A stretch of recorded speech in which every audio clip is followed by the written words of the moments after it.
अस्सलाम वालेकुम स्टूडेंट्स। इस लेक्चर में मैं आप लोगों के साथ ऑटम 2017 का क्वेश्चन नंबर 1 डिस्कस करूंगा आईकेएफ के पास पेपर्स का, और ये प्रोसेस और जॉइंट एंड बाई प्रोडक्ट्स का सवाल है। तो सवाल को डिस्कस करते हैं और देखते हैं कि इसमें क्या क्या लिखा हुआ है और इसको सॉल्व करते हैं। और हम स्टार्ट करते हैं अब। अच्छा जी, सवाल कहता है कि production at Platinum Chemicals PC involves two processes 1 and 2. Following information pertains to the month of August 2017. ये एक्चुअल कॉस्ट है अगस्त के महीने की, प्रोसेस नंबर 1 और process number 2। Direct material 12,000 litres का इनपुट करा गया, उसकी कॉस्ट और कन्वर्जन कॉस्ट दी हुई है। कन्वर्जन कॉस्ट में लेबर और ओवरहेड्स शामिल होता है। प्रोडक्शन एंड सेल्स के बारे में लिखा हुआ है प्रोसेस नंबर 1 और process number 2। Description products joint product J101, joint product J202, by product BP01, और इनकी क्वांटिटीज़ दी हुई है लीटर में। रिमार्क्स में है sold for 1200 per litre after incurring packing cost of ₹120 per litre. Transfer to process 2 for conversion into a new product J+, sold at a split of point for ₹500 per litre. J+ एक product है जो फिर process number 2 से output होता है 3400 की quantity में, sold for 1400 रुपये पर लीटर। और ये बनता किससे है? ये बनता है J202 से। Work in process opening closing पहले प्रोसेस का कुछ भी नहीं है, दूसरे प्रोसेस के क्लोजिंग WIP के 650 यूनिट्स हैं और 70% कंप्लीट एज टू कन्वर्जन है ये। Number 3, materials are introduced at the beginning of process number 1 and PC uses weighted average method for inventory valuation. Inventory valuation के process costing में मुख्तलिफ methods आपने discuss करें। और material added at the start of the process का मतलब यह है कि सारा का सारा material का खर्चा हर उस यूनिट में लग गया होगा जो closing WIP में है, जो finished goods में जा रहा है, and so on so forth. 4 में लिखा हुआ है proceeds from sale of by product are treated as reduction in joint cost. By products की मुख्तलिफ ट्रीटमेंट है। यहाँ पे हमें जो ट्रीटमेंट करनी है वो ये है कि बाई प्रोडक्ट से आने वाला जितना भी सेल्स रेवेन्यू होगा वो जॉइंट कॉस्ट को रिड्यूस करेगा। Joint cost are allocated on the basis of net realisable values, और जो जॉइंट कॉस्ट होंगी वो नेट रियलाइजेबल वैल्यू की बेसिस पर बांटी जाएंगी। सेल्स रेवेन्यू की बेसिस पर बांटी जाती हैं, क्वान्टिटी की बेसिस पर बांटी जाती हैं, नेट रियलाइजेबल वैल्यू की बेसिस पर बांटी जाती हैं। बहुत सारे अलग अलग तरीके होते हैं। Normal production losses in both processes are estimated at 10%। जितना भी आपका इनपुट होता है उसका 10% जो है वो लॉस होता है। ये normal loss of the input and are incurred at beginning of the process, और प्रोसेस के बिल्कुल ही शुरू में इनकर हो जाता है। Loss of each litre in process number 1 results in a solid waste of 0.8 kilograms. यानी कि अगर 1 लीटर का वेस्ट होगा तो उसमें 0.8 किलोग्राम्स का कोई सॉलिड होगा विच इज़ सोल्ड फॉर ₹100 पर लीटर। ये उसकी स्क्रैप वैल्यू है। Loss of process number 2 has no sales value. अगर प्रोसेस नंबर 2 में कोई लॉस हुआ तो उसकी कोई सेल्स वैल्यू नहीं होगी।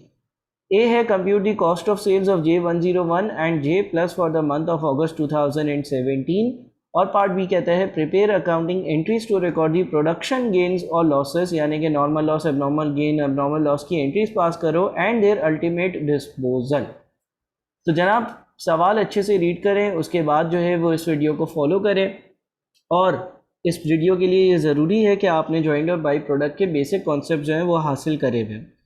तो अब मैं सवाल को सॉल्व करता हूँ, और सबसे पहले मैं सवाल को सॉल्व करने के लिए एक क्वान्टिटी की मूवमेंट बना लेता हूँ।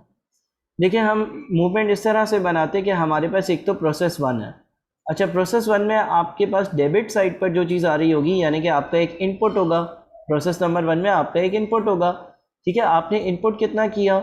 सवाल में यहाँ पे लिखा हुआ है 12,000 लीटर्स का आपने इनपुट किया। ठीक है भाई। अच्छा, ओपनिंग WIP कुछ भी नहीं है, यानी कि डेबिट साइड पर और कुछ भी नहीं नज़र आ रहा।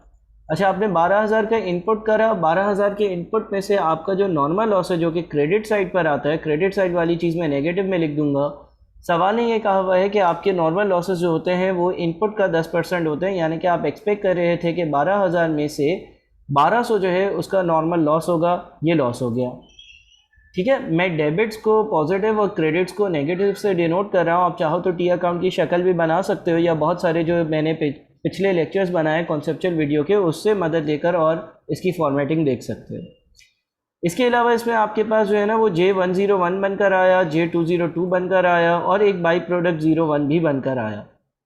अच्छा, J101 के 5000 जो है लीटर्स बनकर आए, J202 के 4500 लीटर्स बनकर आए और बाई प्रोडक्ट BP01 के 1000 लीटर्स बनकर आपके सामने आए हैं।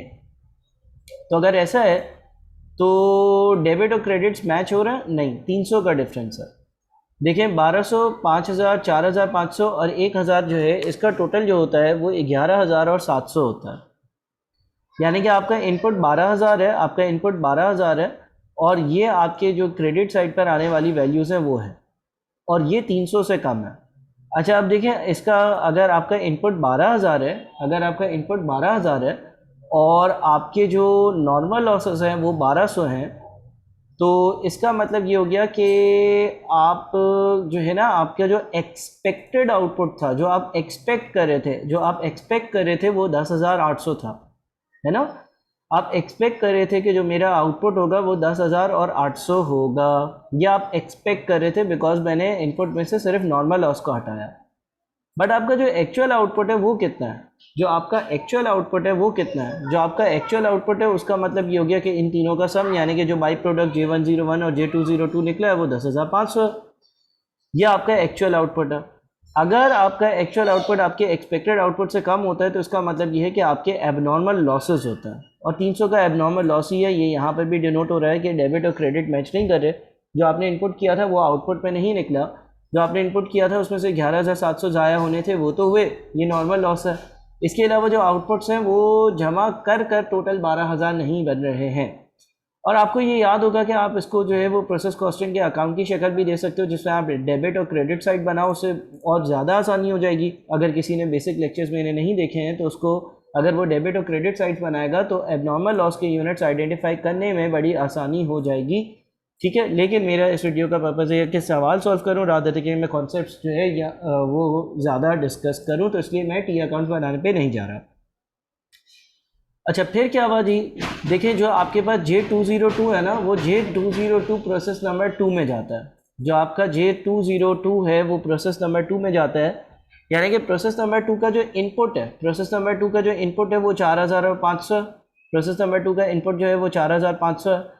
उस इनपुट में से क्या हुआ? उस इनपुट में से भी अगेन सवाल ने लिखा हुआ था कि normal production losses in both process are estimated at 10% of the input, यानी कि जो नॉर्मल लॉस है वो 10% होना ही था, जो नॉर्मल लॉस है वो 10% होना ही था। तो आपने 10% ले लिया, आपने 10% ले लिया 4,500 का, तो 450 बचा। इसका मतलब ये हो गया कि आपके पास जो है ना आप एक्सपेक्ट कर रहे थे कि 4050 का आउटपुट होगा। अच्छा, आउटपुट है कितना? प्रोसेस नंबर 2 से एक J प्लस बनकर आया, J प्लस की क्वांटिटी कितनी है? 3,400। और क्या बनकर आया? और क्लोजिंग WIP है, यानी कि कुछ यूनिट्स ऐसे भी हैं जो नामुकम्मल है, वो कितने हैं? 650। तो इसका मतलब ये हो गया क्या इन दोनों का एडिशन भी 4050 बनता है? हाँ, इन दोनों का एडिशन भी 4050 बनता है, ठीक है ना। इसका मतलब ये हो गया कि भाई जो है आपका कुछ नॉर्मल लॉस था, फिर J प्लस था और कुछ क्लोजिंग WIP के यूनिट्स थे। और अगर आप ये सारी चीज़ें देखते हो, यानी कि आप इनपुट पे से ये सारी चीज़ें हटाते हो जो आपको नज़र आ रही हैं, तो आपका इनपुट आउटपुट मैच कर रहा है, यानी कि कोई भी एबनॉर्मल लॉस या एबनॉर्मल गेन नहीं है, ठीक है। 4,500 का इनपुट था, 450 का नॉर्मल लॉस है, ये मैं एक्सपेक्ट कर रहा था और यही ज़ाया हुआ। 3,400 के आउटपुट के यूनिट्स बन गए और क्लोजिंग WIP 650 यूनिट से जो अगली बार कंप्लीट किया जाएगा। तो इस केस में हमारे पास प्रोसेस नंबर 2 में कोई एबनॉर्मल गेन एबनॉर्मल लॉस नहीं है। आप इसकी ऑल्टरनेटिव फॉर्मेटिंग से भी सवाल को सॉल्व कर सकते हो, जिसमें हम डेबिट्स और क्रेडिट्स बनाते हैं और सवाल को हमने सॉल्व किया हुआ होता है, ठीक है जनाब। तो ये मैंने कुछ यूनिट्स की वर्किंग कर दी। अगेन किसी को कोई कन्फ्यूजन होगी तो वो मुझसे व्हाट्सएप पे ज़रूर मालूमात ले सकता है, पूछ सकता है। अच्छा, अब देखें हमें जो जॉइंट कॉस्ट को बांटना है ना, उसके लिए हमें जो मेथड यूज़ करना है वो मेथड यूज़ करना है net realisable value method. I repeat, net realisable value method use करना है। मुख्तलिफ मेथड्स होते हैं, हमने अपने बेसिक कॉन्सेप्चुअल लेक्चर्स में देखा है। तो नेट रियलाइजेबल वैल्यू मेथड में हम क्या करते हैं? नेट रियलाइजेबल वैल्यू मेथड में से हम सेलिंग प्राइस में से फर्दर प्रोसेसिंग कॉस्ट को माइनस करते हैं, जो स्प्लिट ऑफ पॉइंट के बाद खर्चा लगा है। स्प्लिट ऑफ पॉइंट के बाद जितना भी खर्चा लगाया होता है उसको सेलिंग प्राइस में से माइनस कर एक सर्टेन वैल्यू पर आते हैं, और उस बुनियाद पर हम अपनी टोटल जॉइंट कॉस्ट को ब्रेक करते हैं, बाइफरकेट करते हैं, डिस्ट्रीब्यूट करते हैं। ठीक है जी। तो अब अगर फर्दर प्रोसेसिंग कॉस्ट की बात करी जाए तो हमारे मेन प्रोडक्ट्स क्या हैं, J101 है और J202 है। अच्छा, 101 की जो NRV होगी वो कैसे आएगी? देखिए 101 जो है ना वो 1200 में बिक जाता है। एग्रीड? यस सर, वो 1200 में बिक जाता है और उस पर जॉइंट कॉस्ट के बाद यानी कि स्प्लिट ऑफ पॉइंट के बाद क्या कोई खर्चा होता है? सवाल में लिखा हुआ है sold for ₹1200 per litre after incurring packing cost of ₹120 per litre. यानी कि इसका मतलब ये हो गया कि 1200 सेलिंग प्राइस होती है और इसकी फर्दर प्रोसेसिंग कॉस्ट होती है 120 रुपये की, जिसके बाद ये बिकता है। तो जॉइंट कॉस्ट या स्प्लिट ऑफ पॉइंट के बाद 120 का खर्चा होता है, यानी कि इसकी NRV 1080 आई। J202 में क्या मसला है? J202 में ये मसला है कि J202 प्रोसेस नंबर 2 पर जाता है, प्रोसेस नंबर 2 पर उस पर कुछ फर्दर खर्चा होता है, फिर वो बिकता है। तो J202 जो है ना उसके लिए हमें जो फर्दर प्रोसेसिंग कॉस्ट है वो वर्कआउट करनी पड़ेगी, इतना आसान नहीं होगा। तो अब J202 की कैसे फर्दर प्रोसेसिंग की कॉस्ट जो है वो वर्कआउट करी जाए? देखिए ये प्रोसेस नंबर 2 में जाके बनता है ना, साफ सी बात है कि J202 पर स्प्लिट ऑफ पॉइंट के बाद यानी कि प्रोसेस नंबर 1 के बाद अगर कोई खर्चे होते हैं तो वो सारे के सारे प्रोसेस नंबर 2 में हो रहे होते हैं। और प्रोसेस नंबर 2 में जो खर्चे हो रहे हैं वो हमारे पास लिखे हुए आ रहे हैं 1542000। एग्री? 1542000। अच्छा, इन खर्चे में कितने यूनिट्स बनकर आते हैं? देखिए सवाल में लिखा हुआ है कि हमने पॉइंट नंबर 3 के हिसाब से weighted average method for inventory valuation use करना। वेटेड एवरेज मेथड जो है और फीफो मेथड जो है वो भी मैं बेसिक लेक्चर्स में डिस्कस कर चुका हूँ। यहाँ पे मैं सिर्फ पास पेपर को सॉल्व करने पे अपना फोकस रखूँगा। इसमें हम टोटल कॉस्ट जो इंकर हुई होती है उसको हम एक EPU से डिवाइड करते हैं, यानी कि ये 1542000 का जो खर्चा लगा होगा, ये जो 3400 यूनिट्स प्रोसेस नंबर 2 का आउटपुट है उस पर लगा होगा, प्लस जो 650 यूनिट्स है क्लोजिंग WIP के उन पर लगा होगा। लेकिन जो 650 यूनिट्स है क्लोजिंग WIP के वो कन्वर्जन कॉस्ट के लिहाज से 70% कम्प्लीट है, तो मैं 650 का 70% लूँगा, EPU का कॉन्सेप्ट अप्लाई करूँगा और फिर मैं 1542000 को डिवाइड कर दूँगा 3855 से, तो मेरे पास 400 रुपये जो है वो फर्दर प्रोसेसिंग की कॉस्ट आ रही है। तो इसका मतलब ये हो गया कि सेलिंग प्राइस J202 जो है वो J प्लस बनता है, 1400 का बिकता है, माइनस फर्दर प्रोसेसिंग की कॉस्ट। फर्दर प्रोसेसिंग की कॉस्ट जो पर यूनिट है वो 400 होती है, यानी कि ये 1000 आ गया। अच्छा, यूनिट्स कितने हैं? J101 के 5000 यूनिट्स हैं, J101 के 5000 यूनिट्स हैं और J202 के जो यूनिट्स हैं वो 4500। अच्छा सर, 4500 क्यों ले रहे हो आप 3400 क्यों नहीं ले रहे हो? बेटा जो हमारा स्प्लिट ऑफ पॉइंट था उससे J202 के 4500 यूनिट्स निकले थे, उसमें से 3400 तैयार हो गए, लेकिन बाकी 650 यूनिट्स भी तो किसी दिन तैयार होंगे और उनमें भी तो ये कॉस्ट जा रही है। वो जब तैयार होंगे अगले सालों में तो वो भी तो इसी चेन से गुजरे होंगे। तो इसका मतलब अगर हम टोटल NRV की बात करें, अगर टोटल NRV की बात करें तो 101 की 1080 मल्टीप्लाइड बाई 5000 यानी कि 5.4 मिलियन, और इसी तरह से 202 की 1000 मल्टीप्लाइड बाई 4500 यानी कि 4.5 मिलियन।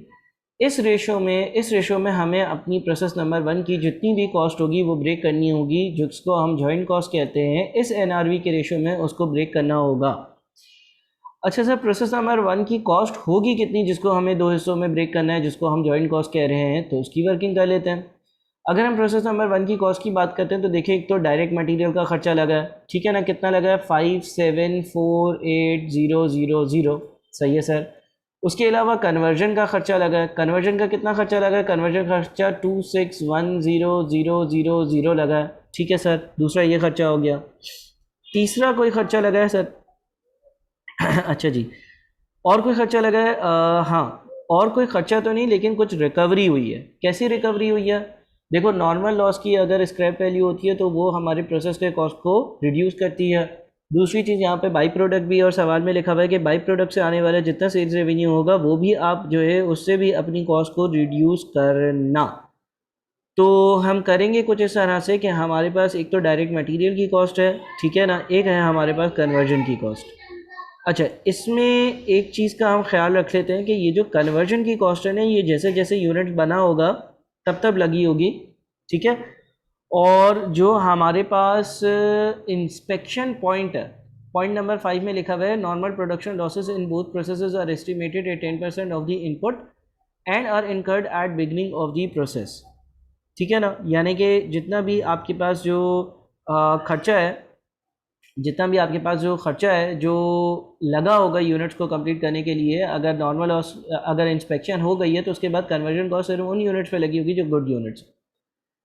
अच्छा जी, इसके अलावा और क्या है इस प्रोसेस में? देखिए आपके पास जो नॉर्मल लॉस है ना, नॉर्मल लॉस, उसकी वैल्यू भी लिख लेते हैं। नॉर्मल लॉस की सर वैल्यू कैसे आएगी? नॉर्मल लॉस की वैल्यू ऐसे आएगी कि नॉर्मल लॉस के आप ऊपर यहाँ पे आपने वर्किंग करी है 1200 यूनिट से, 1200 केजीज से, 1200 केजीज थे, ठीक है, बिल्कुल सर 1200 केजीज थे। और ये जो आपके पास 1200 केजीज थे, हर लीटर थे, हर लीटर में 0.8 केजी का वेस्टेज प्रोड्यूस हुआ है। तो 1200 इंटू 0.8, 1200 इंटू 0.8, 1200 इंटू 0.8 कितना आता है? 1200 इंटू 0.8 जो है ना वो बन जाता है 960। और जितने भी ये केजीज प्रोड्यूस हुए, हर केजी 100 रुपये के हिसाब से बिक रहा है। ये नॉर्मल लॉस की जो आपके पास कह लो कि स्क्रैप वैल्यू है वो आ गई। अच्छा, जो बाई प्रोडक्ट है उसका क्या सिलसिला है? अगर हम बाई प्रोडक्ट की बात करते हैं, तो बाई प्रोडक्ट जो है ना, उसके लिए हम ये कहेंगे कि बाई प्रोडक्ट के 1000 यूनिट्स प्रोड्यूस हुए, और बाई प्रोडक्ट जो है उसके बारे में लिखा हुआ है कि sold at the split of ₹0.4 पर लीटर। इसको मैंने 500 रुपये पर लीटर के हिसाब से जो हमारा स्प्लिट ऑफ पॉइंट था वहाँ पर बेच दिया था, यानी कि ये बन जाता है 5 लाख रुपये। ठीक है जी, ये बन जाता है आपका 5 लाख रुपये। तो यहाँ तक पहले आप देख लें कि ये बात आपको समझ में आ गई कि डायरेक्ट मटेरियल का खर्चा, कन्वर्जन कॉस्ट का खर्चा, नॉर्मल लॉस से आने वाला रेवेन्यू और बाई प्रोडक्ट जो है उससे आने वाला जो अमाउंट है वो। अच्छा, प्रोसेस कॉस्टिंग में आपने ये पढ़ा हुआ होगा कि हमारे पास नॉर्मल लॉस की जो स्क्रैप वैल्यू होती है ना, वो डायरेक्ट मटेरियल के कॉस्ट को रिड्यूस करती है, and same goes with by product. तो हम ये कह सकते हैं, देखें आपने डायरेक्ट मटेरियल का इतने का खर्चा किया और फिर इतना स्क्रैप से और इतना बाई प्रोडक्ट से रिकवरी हो गई, यानी कि 5152,000 का अमाउंट जो है वो मिल जाता है आपको। ठीक है ना, नॉर्मल लॉस की स्क्रैप वैल्यू और बाई प्रोडक्ट से आने वाला रेवेन्यू हमारी जो डायरेक्ट मटेरियल की कॉस्ट है उसको रिड्यूस कर रहा है। ये यहाँ पर लिखा हुआ भी है पॉइंट नंबर 4 में कि जितनी भी जॉइंट कॉस्ट होंगी उसको ये जो बाई प्रोडक्ट से आने वाला रेवेन्यू है वो रिड्यूस करेगा। नॉर्मल लॉस की स्क्रैप वैल्यू होती है, उसको भी हम डायरेक्ट मटेरियल की जो अमाउंट होती है उससे रिड्यूस करते हैं। तो ये हमारे पास 5152,000 आता है। ठीक है, आई होप कि ये बात आप लोगों को समझ में आ रही है।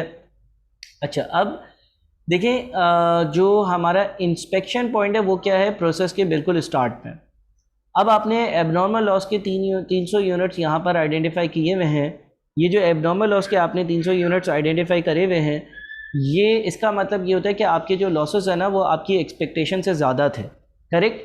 अच्छा, क्योंकि आपका जो इंस्पेक्शन पॉइंट है वो बिल्कुल ही स्टार्ट में है, क्योंकि आपका इंस्पेक्शन पॉइंट जो है वो बिल्कुल ही स्टार्ट में है, तो होगा क्या कि जब आपको कोई एक यूनिट ख़राब नज़र आएगा तो उस पर आप कन्वर्जन कॉस्ट को इनकर नहीं करोगे। कन्वर्जन कॉस्ट जो इनकर हुई होगी, ये जो 2610,000 की कन्वर्जन कॉस्ट इनकर हुई होगी, ये कन्वर्जन कॉस्ट सिर्फ उन यूनिट्स पर इनकर हुई होगी जो आगे प्रोसेस में जा रहे होंगे। इसका मतलब ये है कि देखें आपके पास जो यूनिट्स हैं, आप उन यूनिट्स को देखें, यहाँ पर जो आपकी प्रोडक्शन है आपके पास कितने बन रहे हैं? ये आपके पास देखें J101 और J202 को ऐड करते हैं तो 9000 और 500 बनता है। 9000 और 500 ये वाले यूनिट्स, ठीक है, और 300 यूनिट्स एबनॉर्मल लॉस के, यानी कि टोटल 9000 और 800 बनेंगे।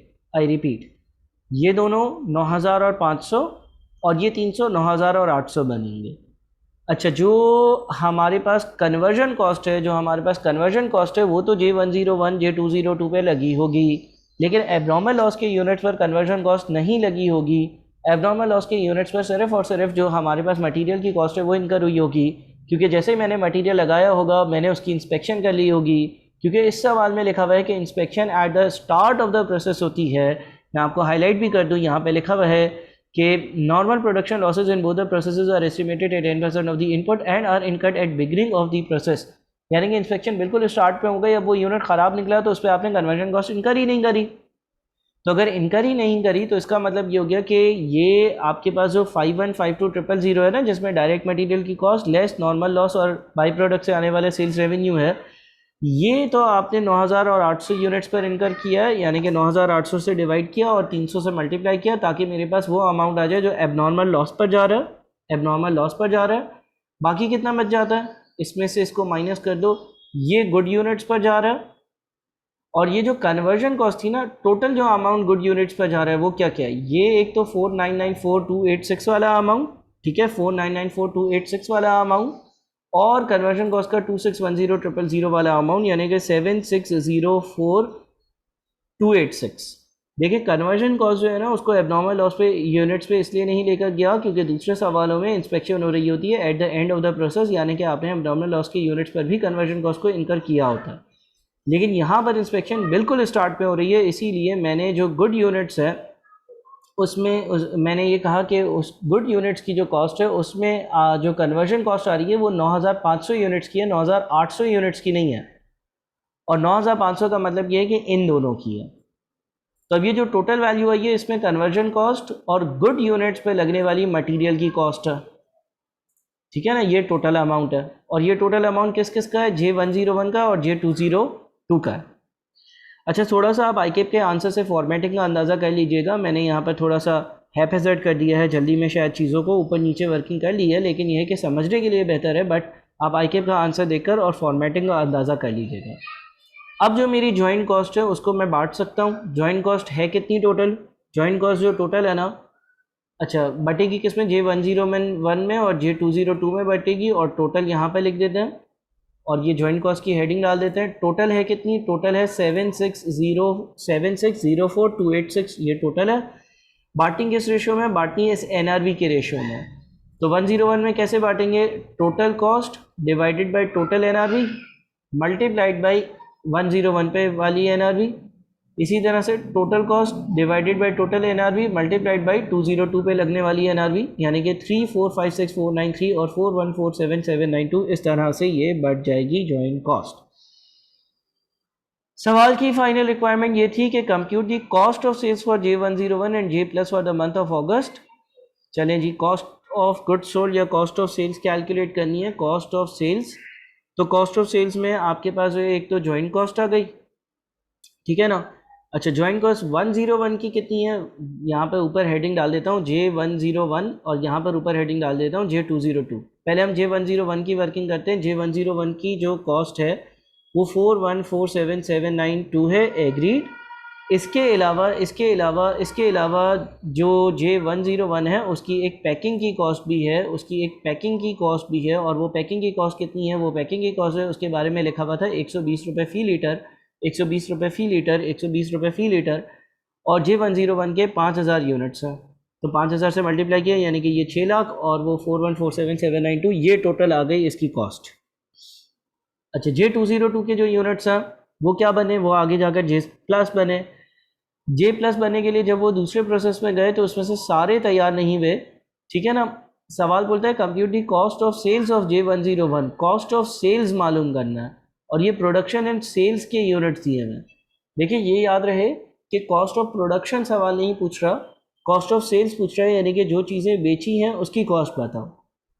अब आपके पास ये जो जॉइंट कॉस्ट आ रही है ना, ये जो आपके पास 3,456,493 की जॉइंट कॉस्ट आ रही है, ये जॉइंट कॉस्ट क्या है, ये प्रोसेस नंबर 1 पर जितना भी काम हुआ उसके बाद वो प्रोसेस नंबर 2 में जो यूनिट्स जा रहे थे उसकी टोटल कॉस्ट है। यानी कि ये टोटल कॉस्ट कितनी यूनिट्स की है, ये टोटल कॉस्ट 4,500 यूनिट्स की है। ये टोटल कॉस्ट 4,500 यूनिट्स की है।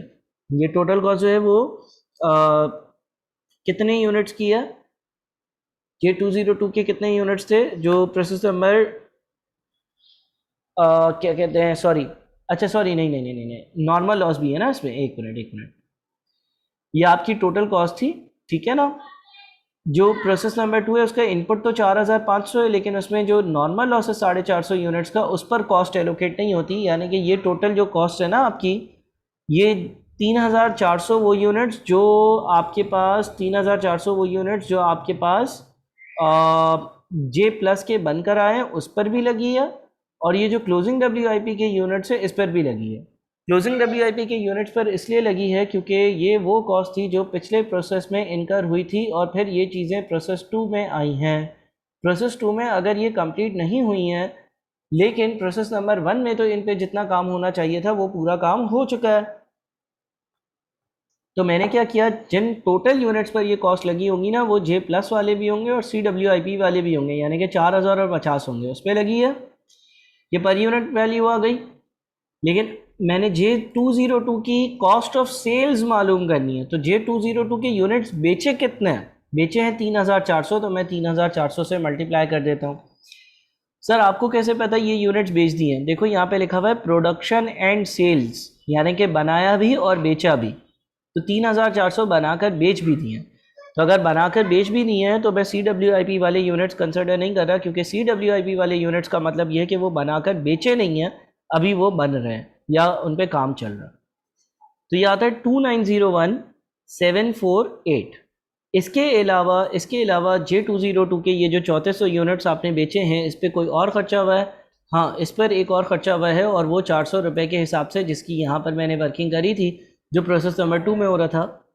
इसका मतलब J202 के टोटल कॉस्ट ऑफ सेल्स जो है ना, वो 4261748 का अमाउंट रखती है। तो ये हमारा पार्ट ए सॉल्व हुआ। अच्छा सवाल था, इसको अच्छे से देखिएगा, समझने की कोशिश कीजिएगा और डिफरेंट तरह से भी सॉल्व कीजिएगा। इसके बाद पार्ट बी में लिखा हुआ है prepare accounting entries to record the production gains और losses and their ultimate disposal value. यानी कि आपने अब अकाउंटिंग एंट्रीज बनानी है, ठीक है, और आपने गेन्स और लॉसेस की अकाउंटिंग एंट्रीज बनानी है। तो गेन्स और लॉसेस की अब मैं अकाउंटिंग एंट्रीज अपनी बनाता हूँ। अच्छा जी, गेन्स और लॉसेस की अगर हम अकाउंटिंग एंट्रीज बनाते हैं, तो जो हमारे पास प्रोसेस नंबर 1 है, उसमें जो नॉर्मल लॉस है वो 1200 है। अच्छा जी, तो देखें अब लॉसेस की, जो आपके पास प्रोसेस नंबर 1 है उसमें 1200 यूनिट्स का नॉर्मल लॉस है, ठीक है, इसकी क्या ट्रीटमेंट होगी ये देखना। और 300 यूनिट्स का आपके पास एबनॉर्मल लॉस भी है, इसकी भी ट्रीटमेंट क्या होगी ये भी हमें देखना है। तो सबसे पहले हम नॉर्मल लॉस की जो रेलेवेंट डबल एंट्री है ना, वो देख लेते हैं। लेकिन जो नॉर्मल लॉस के आपके यूनिट्स होते हैं ना बेटा, जो आपके नॉर्मल लॉस के यूनिट्स होते हैं, होता क्या है कि उससे आने वाला जितना भी सेल्स प्रोसीड्स का अमाउंट होता है, उससे आप रेलेवेंट प्रोसेस के अकाउंट को क्रेडिट कर देते हो, ठीक है, और वो पैसा आपके बैंक में आ जाता है, यानी कि बैंक अकाउंट डेबिट हो जाता है और रेलेवेंट प्रोसेस का अकाउंट क्रेडिट हो जाता है। प्रोसेस कॉस्टिंग में आपने जब टी अकाउंट्स बनाए होंगे तो उसमें भी ये देखा होगा कि जो मेरा प्रोसेस नंबर 1 का अकाउंट है, उस प्रोसेस नंबर 1 के अकाउंट को अगर मैं बनाता तो उस प्रोसेस नंबर 1 के अकाउंट को मैं क्रेडिट करता नॉर्मल लॉस की स्क्रैप वैल्यू के अमाउंट से। तो इसकी जो डबल एंट्री पास होगी, ये जो 1200 यूनिट्स है, इसकी स्क्रैप वैल्यू क्या है? इन 1200 यूनिट्स की जो स्क्रैप वैल्यू है वो 100 रुपये के हिसाब से है, लेकिन इसमें से 0.8 kg बिका है। तो मैं यहाँ पे प्रोसीड्स दोबारा से कैलकुलेट करता हूँ, 1200 मल्टीप्लाइड बाई 0.8, यानी कि हर लीटर में 0.8 kg जो है वो आपका वेस्टेज होगा, और ये 100 के हिसाब से बिका होगा, यानी कि 96,000 का आपका सेल्स प्रोसीड का अमाउंट होगा। एंट्री पास हुई होगी bank account debit 96,000, bank account debit 96,000, process number 1 credit 96,000। जो आपकी सेल्स प्रोसीड होती है, मैं वापस से रिपीट करूंगा, जितने भी आपके नॉर्मल लॉस के यूनिट्स की सेल्स प्रोसीड्स की वैल्यू होती है, वो सारे सेल्स प्रोसीड्स की वैल्यू जो है वो बैंक में जब फॉल करती है तो बैंक अकाउंट डेबिट होता है, और जितना भी सेल्स प्रोसीड्स का वैल्यू होता है उससे आप प्रोसेस नंबर 1 के अकाउंट को क्रेडिट करते हो, यानी कि कॉस्ट को रिड्यूस करते हो। तो 1200 इंटू 0.8 इंटू 100 इज़ 96,000, ये एंट्री आप पास करते हो नॉर्मल लॉस के लिए। अच्छा, जितने हमारे पास एबनॉर्मल लॉस के यूनिट्स होते हैं प्रोसेस के अकाउंट में, उनको हम उनकी कॉस्ट पर वैल्यू करते हैं और फिर उनको हम एबनॉर्मल लॉस के अकाउंट में लेकर जाते हैं। यानी कि ये जो 300 यूनिट्स हैं, इनकी पहले जो जितनी भी वैल्यू बन रही है, वो वैल्यू हमने यहाँ पे कैलकुलेट की थी, 157,714.29 बन रही है, 157,714.29 बन रही है। होगा क्या कि एबनॉर्मल लॉस का अकाउंट डेबिट होगा, 157,714.29 के अमाउंट से, और प्रोसेस नंबर 1 का जो अकाउंट है वो इसी अमाउंट से क्रेडिट हो जाएगा। प्रोसेस नंबर 1 के अकाउंट में ये एबनॉर्मल लॉस के यूनिट्स क्रेडिट पर नज़र आ रहे होंगे। हमने बहुत बार टी अकाउंट्स बनाए हैं और इसमें ये देखा है कि एबनॉर्मल लॉस प्रोसेस के अकाउंट में डेबिट पर आता है। अच्छा, फिर क्या होगा? बहरहाल ये है तो एक लॉस, ठीक है ना, है एबनॉर्मल लॉस लेकिन है तो ये लॉस। तो ये भी तो जिस तरह से आपने नॉर्मल लॉस बाज़ार में बेचा था, इसी तरह से आप एबनॉर्मल लॉस को भी तो बाज़ार में बेच सकते हो। तो ये 300 लीटर का आपका एबनॉर्मल लॉस था। हर लीटर में 0.8 kg आपका एक कोई सॉलिड वेस्ट होगा जो 100 रुपये के हिसाब से बिक कर और आपको 24,000 रुपये का एक रेवेन्यू जनरेट कर देगा। तो दूसरी जो आपकी एंट्री होती है वो होती है बैंक अकाउंट डेबिट 24,000 रुपये, बैंक अकाउंट डेबिट 24,000 रुपये, और एबनॉर्मल लॉस का अकाउंट जो है उसको आप क्रेडिट कर दोगे 24,000 रुपये से। ठीक है, ये मैं normal loss and abnormal loss दोनों की एंट्री बनाने लगा। रुकिए, यहाँ पर मैं हेडिंग डाल दूँ। अब मैं जो यहाँ पर एंट्री बना रहा हूँ वो एबनॉर्मल लॉस की है। तो सबसे पहले तो एबनॉर्मल लॉस को के अकाउंट को आपने डेबिट किया कॉस्ट से, प्रोसेस 1 के अकाउंट को क्रेडिट किया कॉस्ट की अमाउंट से, फिर जितने पैसे रिसीव हुए उससे आपने बैंक अकाउंट को डेबिट किया और एबनॉर्मल लॉस के अकाउंट को क्रेडिट किया, और जो बैलेंसिंग फिगर है वो प्रॉफिट एंड लॉस अकाउंट में जाता है। यानी कि आपको 157,714 का नुकसान हो रहा था क्योंकि यूनिट्स कम बन रहे थे, उसमें से 24,000 की रिकवरी हो गई क्योंकि वो एबनॉर्मल लॉस की यूनिट्स से तो मैंने बाज़ार में बेचे और बाज़ार में बेचकर कुछ रिकवरी कर ली, यानी कि 133,714 का नेट नुकसान हुआ। ये जो 133,714 का नेट नुकसान हुआ है ये P&L में डेबिट हो जाता है बिकॉज ये एक नुकसान है, और एबनॉर्मल लॉस का जो अकाउंट होता है वो क्रेडिट हो जाता है, और इस तरह से एबनॉर्मल लॉस का अकाउंट क्लोज भी हो जाता है। अगर मैं आपके सामने एबनॉर्मल लॉस का एक अकाउंट बना दूं, एक मिसाल बना दूं अकाउंट की, एबनॉर्मल लॉस के अकाउंट की, तो देखिए ये ज़रा हमारा इस तरह का कुछ एबनॉर्मल लॉस का अकाउंट होगा। इस एबनॉर्मल लॉस के अकाउंट में टॉप पर मैं लिख देता हूँ एबनॉर्मल लॉस। एबनॉर्मल लॉस क्या होता है? नॉर्मल से ज़्यादा जो लॉस हो रहा होता है। पहली एंट्री क्या है? एबनॉर्मल लॉस का अकाउंट डेबिट, प्रोसेस नंबर 1 का अकाउंट क्रेडिट। तो यहाँ पर आ जाएगा आपके पास 157,714। आपने एबनॉर्मल लॉस के अकाउंट को डेबिट किया, प्रोसेस नंबर 1 के अकाउंट को क्रेडिट किया। फिर आपके पास बैंक पे पैसे आ रहे हैं तो बैंक अकाउंट डेबिट हो रहा है और एबनॉर्मल लॉस का अकाउंट क्रेडिट हो रहा है। यानी कि आपने बोला यार टोटल 157,714 का नुकसान हो रहा था, लेकिन उसमें से 24,000 रुपये बैंक में आ गए क्योंकि वो यूनिट्स बिके भी। तो अब बचा हुआ जो नुकसान है वो कितना है? जो बचा हुआ नुकसान है उसके हिसाब से इस अकाउंट को आप क्लोज कर देते हो। ये टी अकाउंट नहीं बनाना था, लेकिन मैंने आप लोगों की नॉलेज के लिए ये टी अकाउंट भी बना दिया, और मैंने यहाँ पर नॉर्मल और एबनॉर्मल लॉस के एंट्रीज़ को भी पास कर दिया। और आई होप कि ये सारी चीज़ें आपने जो बेसिक लेक्चर्स थे उसमें भी डिस्कस करी होंगी। ऊपर की फॉर्मेटिंग थोड़ी सी आप लोगों को देखनी पड़ेगी क्योंकि इतनी ज़्यादा ख़ास नहीं है, लेकिन वो आप मैनेज कर और आईक्यूब के सोल्यूशन से कंपेयर कर और फिर इसको मैनेज कर सॉल्व ज़रूर कीजिएगा। Thank you.